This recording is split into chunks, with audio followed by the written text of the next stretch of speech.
YouTubes. Okay, so I've been getting some inboxes and people have been asking me to do a video on changing fluorescent bulbs. Changing the bulbs, not anything else.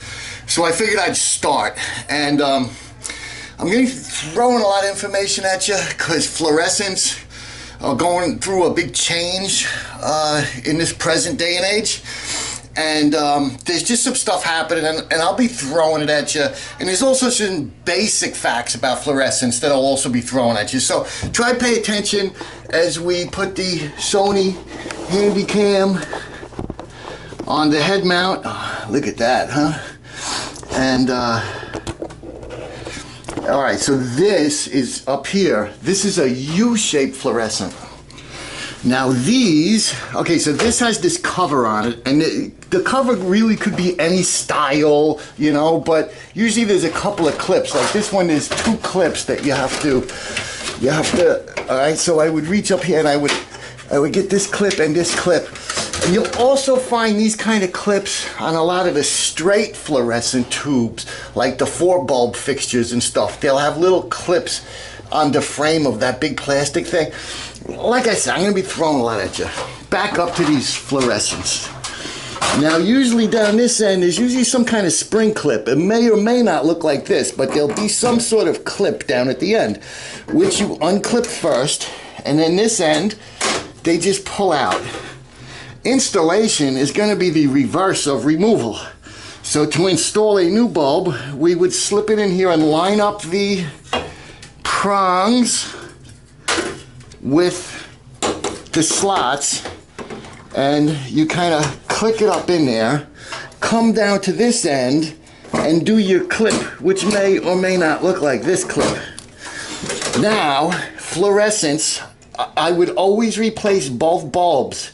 If one was out and the other was working, I would replace both. They work in pairs. They off the ballast, which is inside here. If I could show you without breaking this bulb, the ballast is inside here, and these work in pairs. So although one, there's your ballast, okay? Although one bulb may not be working, replacing the other one with a new bulb, it still may not work. But if you replace both, it may work. They're weird, so I'm recommending that you always replace fluorescents in every bulb in the fixture, whether it's a U-shaped fluorescent or a straight fluorescent. Another note, this is the older style. Note the thickness of the tube. There's also a U-shaped fluorescent that's the same shape and same size, except it's a thinner tube. Those are the newer fluorescents, the high outputs. So there's, you know, and the same with the straight tubes. There's the ones that are this thickness, and then there's the skinnier ones, which are the HO, which are the newer fluorescents. They don't fit. Physically, you can get the bulbs up in here, but they won't work with the ballast. So make sure you replace your fluorescent tubes with exactly the bulb that's coming out of there. Is all I can tell you, because like I said, I mean, if I had the skinny one, I could fit it up there, but they're not going to light. The problem with this one, number one, is because this is a bathroom and the stall's in the way, so there's not much room. But the actual problem with this one was the ballast was bad, and the test for a bad ballast is replacing all the bulbs with new bulbs, and if they don't work, that is the test for a ballast. Then you replace the ballast, and that goes for a U-shape or any kind of fluorescent. And I have other videos on replacing the ballast, which I'm going to annotate a link to right now. So if you found that you replaced all the bulbs with new bulbs and you still don't have any light, it's time to put a new ballast. It's very easy to do. Click on the annotation, it'll take you to a video on replacing your ballast. So again, now we're going to put these U-shapes in. And this one's a little difficult just because of the position, but we're going to line up the pins, and that's a good sign. And then this clip over here, see that clip? I'm going to get my fingers in there and get that bulb up in there. And now the second bulb, and I don't spend time taking these labels off, but I do try to put them face up so that they don't block the light coming down. And another thing, all of this metal and braces and stuff you would leave on these bulbs, these U-shapers. And then again, lining up those pins. And I like to have the switch on when I'm replacing any kind of bulb so I could see that it actually works when I put it in, because there's so many defective bulbs these days, and you climb up the ladder and you put the bulb in and you come down, turn on the switch, it doesn't work, you gotta go back up the ladder. I would rather have the electricity on and see it actually light in my hands. That's just me, except of course if it was a halogen bulb, because they get really hot really fast, so I wouldn't want those getting hot in my fingers. So those I would do with the power off. But I told you, I'm just going to be spitting a lot of information out really fast, so you guys just got to keep up and pay attention. And now we're just going to get this cover back in place. Okay, and then check that it's secure so it's not going to fall down. See, this one's not secure here. Okay, all right, very good. All right, so now we've handled U-shaped fluorescents. Let's move on to the next one. But recapping, of course, as I stated, there are two different size thickness of the glass tube. And although they'll physically fit in each of the other fixtures, they won't work. They won't make light. So make sure you replace the tube, exactly the same tube that you're taking out. Either bring it to the store with you or write down the numbers on it. There'll be numbers like right there, you would write down those numbers, F35U6 blah blah blah, whatever, or snap a quick picture of it on your camera, on your phone, and go to the store. You want an exact bulb, and you also want to replace all the bulbs in the fixture, not just one. If one bulb's out, you don't want to just replace that one, you still may have issues. It's fluorescents, it's best to do them all. Let's move on to the different style. That's so funny. The ladies' room? Yeah, you need the key. I got it. Yeah. Thanks. It's nice and bright in there now. See, I'm helping people. All right, so here's the little clips on this. It's the little clips.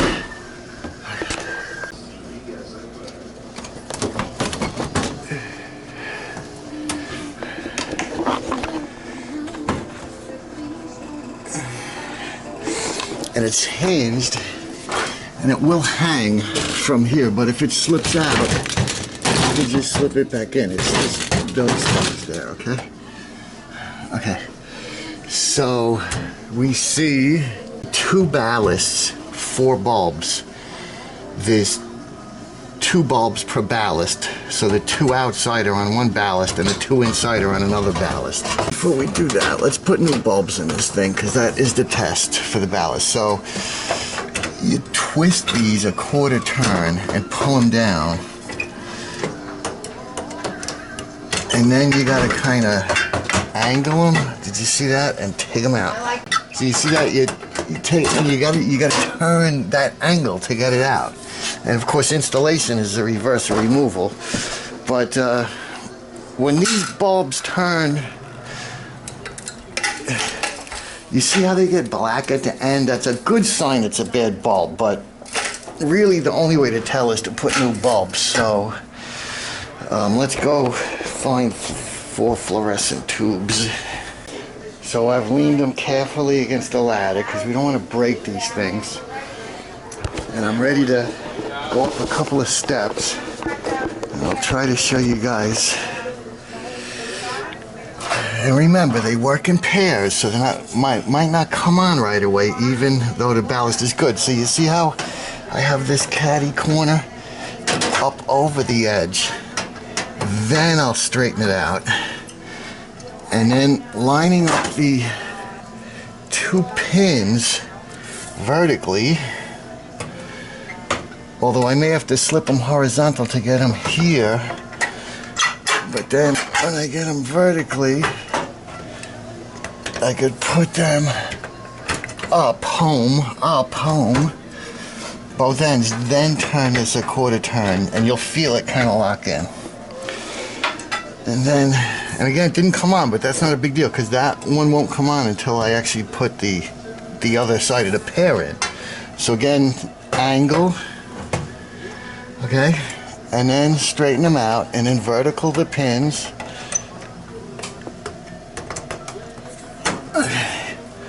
Both ends, and then that quarter turn. Now this side.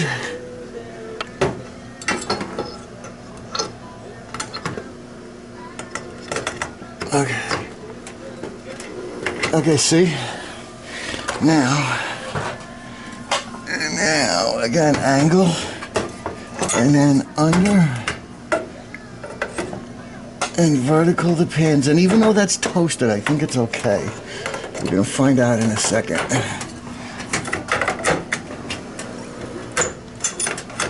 Okay. All right, good. Here we go. Now, it's up to you if you want to dust this, if it's real dirty or not. But when you're putting this up, you want to kind of put pressure so that it gets over there, and then put it in place, and then your clips.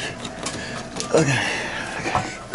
So these are what they call circle line bulbs, fluorescent, but they're round. Okay, they come in a couple of different sizes, from this little one up into even like a bigger one than this. I think it's like 20 inches or something like that.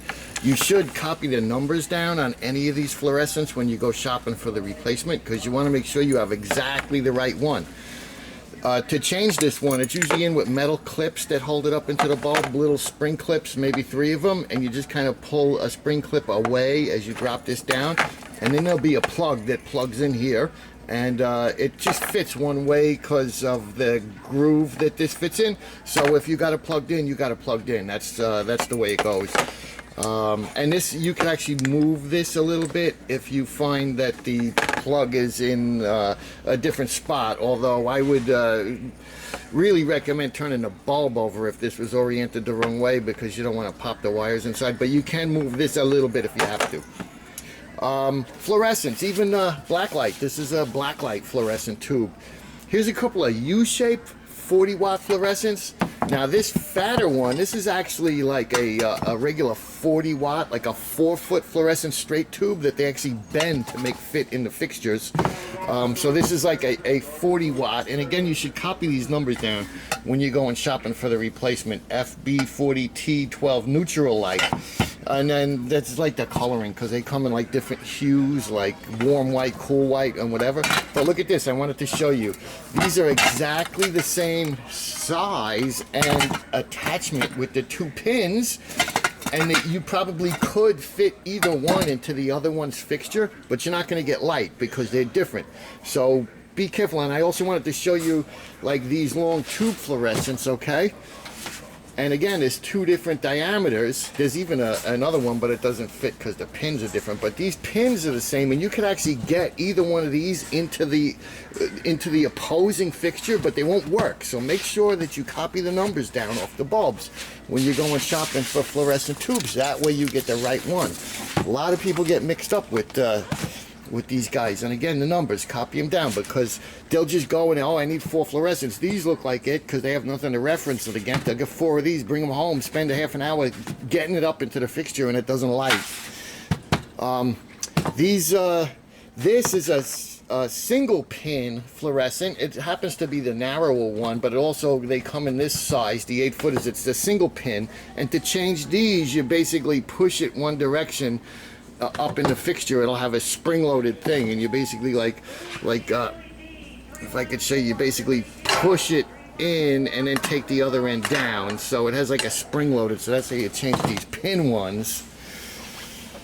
And these little this is even a narrower one. So we have look at this. We got 1, 2, 3 different diameter fluorescents, and these ones come anything from really long to little bitty short guys. So they're wide.